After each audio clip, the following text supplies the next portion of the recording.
Thank you for coming for our to our monthly core bug meeting. It's a great pleasure. It's a great pleasure to introduce Amit Desawar, who's from the Morse Lab, who's going to talk to us about evolution of tumors. Thank you very much. I want to thank Corebug for giving me this opportunity to talk about my work. And I want to thank the people I've done this work with, Shankar Bembu, Jack Wintersinger, and Quade Morris at the University of Toronto, and Wei Zhao, Christina Young, Ben Ho Jiang, and Lincoln Stein at the Ontario Institute of Cancer Research. All right, so my talk, reconstructing the evolutionary history of tumors. Every time a cell replicates, on average, there's like 1.1 errors that are introduced as part of that replication. And so every cell in your body actually has a unique genotype, closely related, but unique. And so every cell contains this set of private mutations that normally don't have any functional impact. But when a driver mutation hits, that starts the process of tumor development and progression. Here shown as the M, the diagram. The implication of this is that when not only are there lots of cells with that driver mutation, but all those cells also contain those private mutations that the founding cell had when the driver mutation happened. And now this process of accumulating passenger mutations followed by a driver mutation that causes an expansion in both the driver and the passenger mutations often happens more than once in tumor development. So here, satellite diagram, happens again, and now you have two subpopulations in the same tumor. I'm just going to pause for a second to talk specifically about what mutations are present in those yellow cells at the bottom row.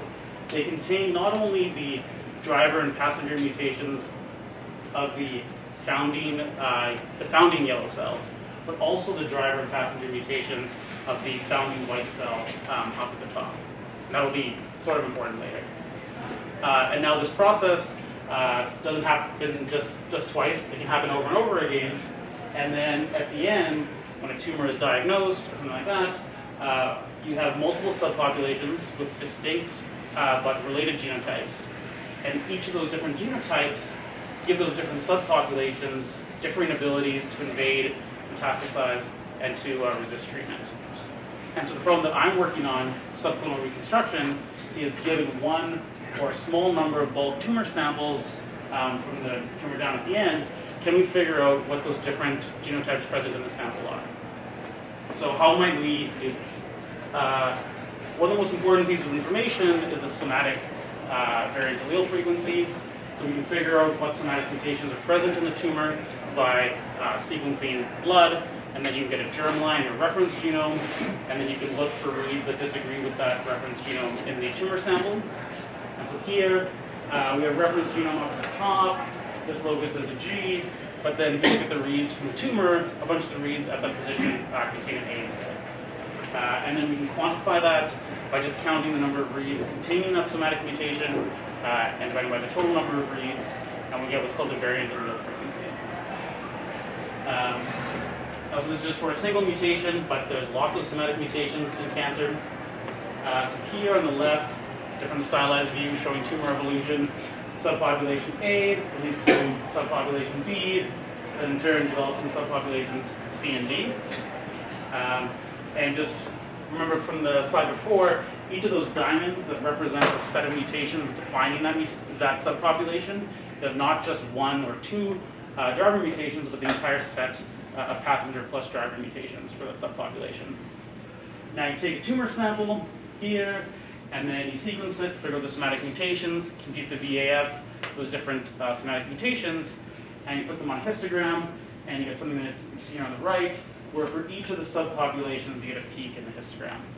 And so on the x-axis is the variant allele frequency, and the y-axis is the number of SSMs. All right, so now we have this histogram. How can we reconstruct the genotypes? There's two tasks. The first task is to identify the VAF clusters. So here, we identify there's 4 VAF clusters, and then for each cluster, we identify the central or mean VAF associated with that cluster. Some algorithms stop here, But to us, that doesn't really go far enough because it doesn't actually tell you what genotypes are present. That you've identified those clusters A and B in a sample, but that doesn't tell you if in the tumor sample there are cells that contain mutation sets A and B together in the same cell, or there are some cells that contain just A and some cells that contain just B. So to do that, you have to place these VAF clusters in a phylogenetic tree. In order to do that, you need to convert between variant allele frequency to the proportion of cells that contain that mutation. Now, if you assume that there's no copy number changes, this is easy. You just multiply the VAF by 2, and that gives you an estimate of the proportion of cells containing that mutation. So here, the central VAFs for the 4 clusters here, multiplied by 2, the proportion of cells containing the mutation. And then we place them in a phylogenetic tree, and then once you have that phylogenetic tree, you can figure out what the genotypes for each of the subpopulations are. Unfortunately, there's often multiple phylogenetic trees consistent with the same VAF data. So here, this other phylogenetic tree, which is the right phylogenetic tree, actually has the same expected VAF as this linear phylogeny at the top. And so with this sort of ambiguity in reconstruction, it's important that in whatever method you do, you're aware of which parts of your reconstruction you're certain of. If you're certain that there's a subpopulation that contains just mutation sets A, and you're certain that a subpopulation that contains mutation sets A and B together, but that you're aware of which parts you're not certain of, so you don't know if there's a subpopulation that contains A, B, and D, or a subpopulation that contains A, B, C, and D. So whatever method you use, you have to be careful about that ambiguity.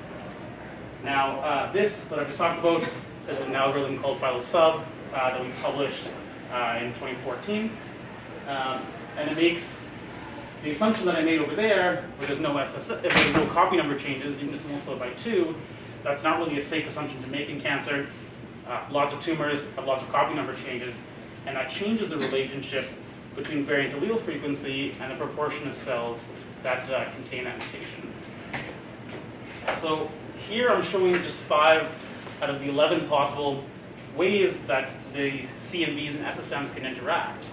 And the key thing is that the way that that relationship between variant allele frequency and proportion of cells containing that frequency changes depends not only on the specifics of the copy number alteration, which and how many copies, etc., but also on the evolutionary relationship between the SSM and the copy number change.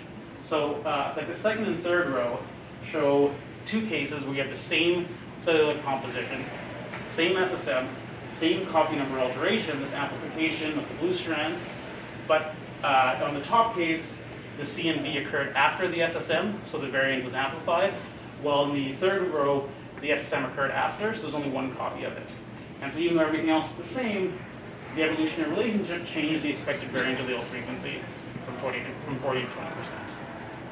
Okay, so we developed an algorithm called phylowgs that integrates subclonal, plenty of seats up at the front, people standing in the back, an algorithm that integrates subclonal CNV calls from algorithms like Theta, Clone HD, or Titan into our reconstruction, and then corrects the variant allele frequencies based on where those CNVs are placed in the phylogeny. And then you get inferred phylogeny, where we have a full SSM and CNV defined genotype for each subpopulation, prevalence in the sample, and stuff like that. It's a fully Bayesian method. We do NCMC sampling, and so we're able to identify which parts of our reconstruction we're certain of and which parts we're not. I don't have time to talk too much about results. I'll just show you one slide. This slide compares 3 algorithms. Ours, phylowgs, which does phylogenetic correction for CNVs. PyClone, which does some correction for CNVs, but not in a phylogenetic way. And SciClone, which does no correction for copy number alterations. This data is from a breast tumor sequence of 288x coverage, full genome. And on the left, you see the performance measured by clustering accuracy for the SSMs located only in regions with normal copy number. And you can see that all 3 algorithms do basically the same. And on the right, you see the same performance measure, but this time looking at all SSMs, including SSMs in regions of clonal copy number change and subclonal copy number change. And you can see that phylo-WGS does basically the same as before, while PyClone and SciClone do worse, showing the utility in doing this full phylogenetic correction for copy number alterations. Okay, so in conclusion, basically, you can use phylo-WGS to do subclonal reconstruction based on whole genome sequencing data. We're the first method to perform this type of phylogenetic reconstruction, integrating both CNVs and SSMs. If you're interested, you can check out our paper. It's on arXiv. You can just Google phylo-WGS for result number 1. Paper was just accepted this week, so you'll see it coming out soon. And the code is available on the Morris Lab GitHub account if you want to play around with it. What are we doing from here? One is we're taking this algorithm and we're applying it as part of the pan-cancer analysis of whole genomes project, where we're looking at, I think the slide is out of date, I think it's up to 2,300 whole genome sequences of tumor normal pairs, and trying to figure out what the subclonality looks across a bunch of different cancer types. We're incorporating what we call linkage in our reconstruction, where you have reads that span multiple SSMs. Sometimes with short read technology, you can get lucky and they're close together, or we're looking at using different long read technologies and look where we have reads that'll span multiple SSMs. That lets you know that 2 mutations are present in the same cell. And then how to visualize and represent the uncertainty in our reconstructed phylogenies. I guess one last plug before I thank the institutions is that if you think this is a cool problem, DREAM is launching a somatic heterogeneity challenge. I think the website might be live already, but if not, it'll be very soon, where you'll be able to develop your own algorithms to this reconstruction and compete in like an impartial environment against other developers. Okay, thank you institutions that made this possible: University of Toronto, NSERC, the Morris Lab, and Ontario Institute for Cancer Research. With that, I'll take any questions you have. Thank you.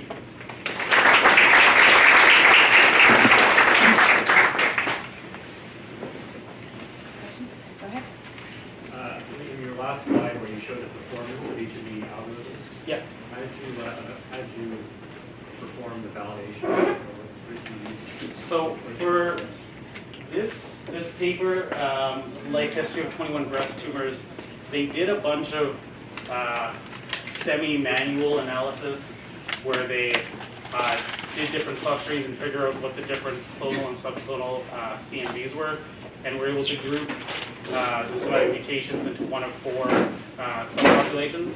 And then this is just measuring the AUPR between the true co-clustering matrix across the SSMs and then the inferred co-clustering matrix from the different algorithms. So there's no, I guess, independent validation on this data set. But as part of the DREAM challenge, we're going to be validating, in some cases, with single-cell sequencing data. So that's what I was wondering. Okay. If you have done, you have just tested how closely your prediction matches results we get from single-cell sequencing. So unfortunately, there's not that much whole genome single-cell sequencing data published yet. It's kind of in the pipeline. It'll be coming out soon. There's some, and we're working on that kind of as part of the DREAM challenge to identify good data sets for validation. Yeah. This is maybe a philosophical question, I'm not sure, but I'm just wondering if you think there's any value in having, rather than the precise tree, or an maybe it's something on the distribution of potential trees, if there's any value in keeping track of that information. I'm not sure what the metric would be, the size of the tree, the shape of the tree, or whatever, but is that something you can track? Yeah, so there's kind of 2 parts. One is we can look at like gross measures of clonality and subclonality as a way of indicating something about the tumor development, that it's like more aggressive or more mutation prone than others. And then we can try to see if that matches with something about survival, disease or drug response or whatever. And the other thing is, in terms of looking at the distribution over sampled trees, like we capture all that. The problem when you have like thousands of SSMs at not very high read depth is that no sample tree is identical to any other sample tree, even if you just look at the assignments and the phylogenetic relationships. And so we're working on ways of trying to cluster those, so that way we can kind of identify modes in our distribution over trees to try to summarize that. We can look at the whole sampling run, but that's impossible to visualize in a meaningful way. Last question. I'm wondering whether it's actually important clinically or otherwise to reconstruct the full tree, right? What people cares about is the initiating cell population, some more aggressive clones, and so the rate, some of the clones that are more aggressive, and basically the final, which ones, prediction about how it's going to progress. But does it really matter what happens in the middle to anybody? Well, the thing is that if you want to figure out what genotypes are present at the current time point where you take the sample or wherever, you have to know what the genotypes of the ancestral populations were.